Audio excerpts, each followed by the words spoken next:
প্রশাসনের ভেতরে বাইরে তোলপাড়, কারণ সচিব পদে পদোন্নতি পেয়েছেন আওয়ামী পরিবার থেকে আসা এক নারী কর্মকর্তা ডক্টর নাজনীন কাউসার চৌধুরী। বাবা ছিলেন বঙ্গবন্ধু শেখ মুজিবুর রহমানের ঘনিষ্ঠ সহযোগী।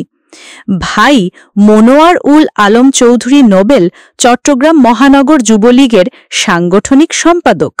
খালা জোবাইরা নার্গিস খান আওয়ামী লীগের মহানগর কমিটিতে মহিলা বিষয়ক সম্পাদক। এমন রাজনৈতিক পরিবারের সদস্য ডক্টর নাজনীন এবার সচিব পদে উন্নীত হয়েছেন।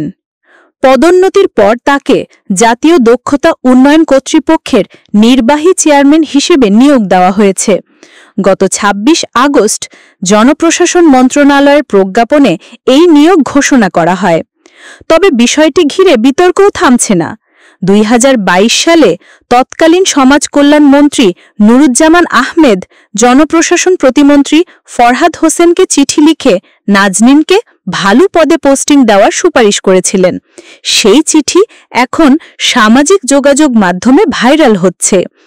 চিঠিতে উল্লেখ করা হয়েছিল, নাজনীন শুধু মেধাবী কর্মকর্তা নন, বরং বঙ্গবন্ধুর রাজনৈতিক আদর্শে বিশ্বাসী আওয়ামী পরিবারের সদস্য। এর মধ্যেই তাকে প্রধানমন্ত্রীর অনুমোদন ক্রমে বেলজিয়ামের ব্রাসেলসে দূতাবাসে কাজ করার অভিজ্ঞতার কথাও তুলে ধরা হয়। অস্ট্রেলিয়ান ন্যাশনাল ইউনিভার্সিটি থেকে অর্থনীতিতে পিএইচডি, এমএস ও ডিপ্লোমা ডিগ্রি অর্জন করেছেন তিনি। এছাড়া চট্টগ্রাম বিশ্ববিদ্যালয় থেকে অর্থনীতিতে প্রথম শ্রেণীতে প্রথম স্থান পেয়েছিলেন। তবে প্রশ্ন উঠেছে, ছাত্র জনতার অভ্যুত্থানে আওয়ামী লীগের পতনের পরও কিভাবে দলটির ঘনিষ্ঠদের এমন পদোন্নতি হচ্ছে?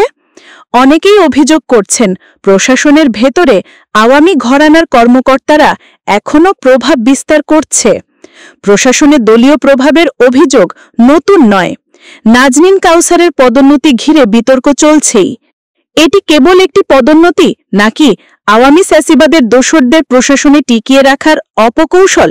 সেটি নিয়ে এখন চলছে তীব্র আলোচনা।